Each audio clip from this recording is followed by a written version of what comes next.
We don't have a food corridor. So we need to figure out how can we import food. Even in the African stores here, they have food that comes in out of Saudi Arabia, Israel, and a lot of places, okay? But not the Negro in America, not the black people here. We don't have a food corridor. We don't have any way to get, they even people bring in water, they bring in everything.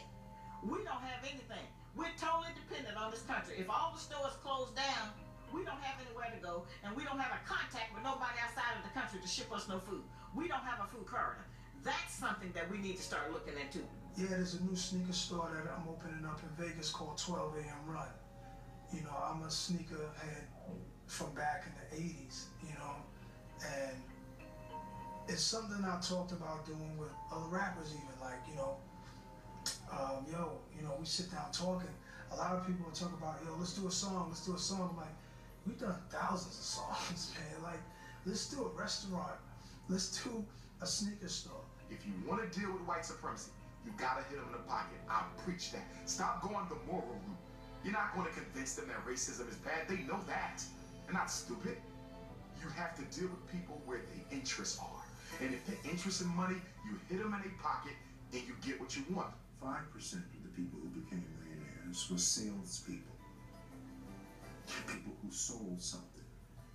Because in America, two things are going on 24/7. Somebody's buying and somebody's selling. Right now, black people are doing all the buying. And I tell them all the time, stop doing all the buying and sell something. I don't care if you bake cookies, put them in a box, put a label on it and sell it to somebody. If you live on a farm, take the manure, put it in a bag, put your name on it and sell it to somebody. It can become an entree manure, okay? But sell something. Stop doing all the damn buying. That's all we do. Sell something. So if you want to beat racism, sell something and build a business. Black people should at least create a parallel economy where they spend their money with the dominant society, but they also spend their money with their own people. They also build infrastructure in the black community, build businesses where they interact and do commerce with other black people. So we should create a parallel economy. So it's like a backup economy so that we could employ other black people and we can just have our own money circulating where we're not totally dependent on the dominant society. There's those of us who are business people and those of us who are business people. The job of the company that I started, FraserNet, is to put the business people out of business. Because you're messing it up for those of us that are trying to do serious business. Now we know the brother or sister that's the business person. Give you a jacked up business card, they do hair, they do computer software, and they, of course, do detailing the cars. I'm not sure what they do. They got 2 phone numbers crossed out, and they don't have a website.